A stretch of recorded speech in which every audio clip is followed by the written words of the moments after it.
এমন অনেক গরিব এবং মধ্যবিত্ত মানুষ আছে যারা কোরবানি দিতে না পারাতে খুব মন খারাপ করে।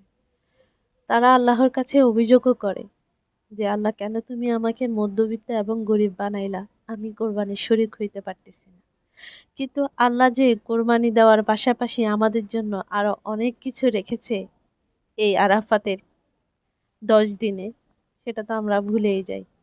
এই আরাফাত 10 দিনে আপনি যে বেশি বেশি নফল নামাজ পড়বেন এবং রোজা রাখবেন, যে নিয়ামত আল্লাহ আপনাকে দিবে সেটা কি কোরবানির অংশ থেকে কোনো অংশে কম, বরঞ্চ আরো বেশি। তো আপনারা যারা মধ্যবিত্ত বা গরিব মানুষ আছেন, তারা কোনোভাবেই মন খারাপ করবেন না, বরঞ্চ আল্লাহর উপর সন্তুষ্টি আদায় করবেন যে আল্লাহ আপনাকে এই কোরবানিতেও আপনার গুনাহ মাফ চাইবার, আপনার সামনের জীবন সুন্দর হওয়ার একটা তৌফিক দান করেছেন। আমিন। তো আমার নিজের কথাও বলি। আমার বাবা একটা সময় কোরবানি দিত। বাট এখন আমার বাবার আগের মতো সচ্ছল না। আগের মতো ইনকাম করে না। একদম ইনকাম করে না বললেই চলে। আমার ভাইগুলা এখনো পড়াশোনা করতেছে। তো আরেকটা ভাই আপাতত কিছু করার চেষ্টা করতেছে। তো ইনশাআল্লাহ ভাইগুলো যখন নিজের পায়ে দাঁড়াবে, আবারও আমরা কোরবানি দিব। তো এটা তো আল্লাহর কাছে চাইতে হবে না?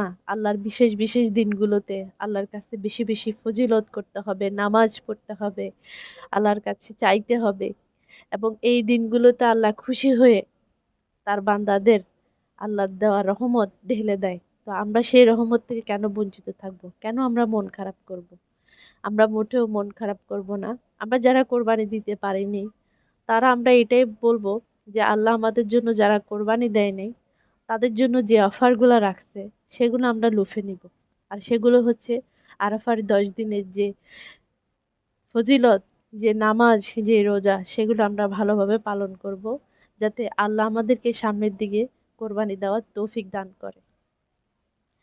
তো আজকে আমি আরাফার 10 দিনের আজকে একটা রোজা আমি সম্পূর্ণ করে ফেললাম। তো আপনারা কারা কারা আপনারাও রোজা রাখছেন কমেন্ট বক্সে অবশ্যই জানাবেন। তো আমার আসলে এই ভিডিওটার মাধ্যমে আমি জাস্ট এতটুকুই বলতে চাইছি যে যারা কোরবানি দিতে পারতেছেন না, প্লিজ কেউ মন খারাপ করবেন না। আল্লাহর কাছে এই 10 দিনে চেয়ে নিবেন, বেশি বেশি নফল নামাজ পড়ে, আল্লাহ বাকি 10 জনের মতো তুমিও আমাকে কোরবানি দেওয়ার সেই তৌফিক দান করো, সেই বরকত দান করো।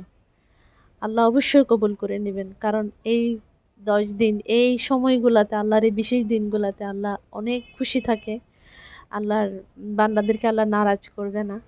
তো আমার আপনার সবার চাওয়া যেন আল্লাহ কবুল করে। আমিন। তো আজকের মতো ভিডিওটা এখানেই শেষ করলাম। আবারও কোনো নতুন ভিডিও নিয়ে আসব। সবাই ভালো থাকবেন। Thanks for watching my video. Allah Hafiz.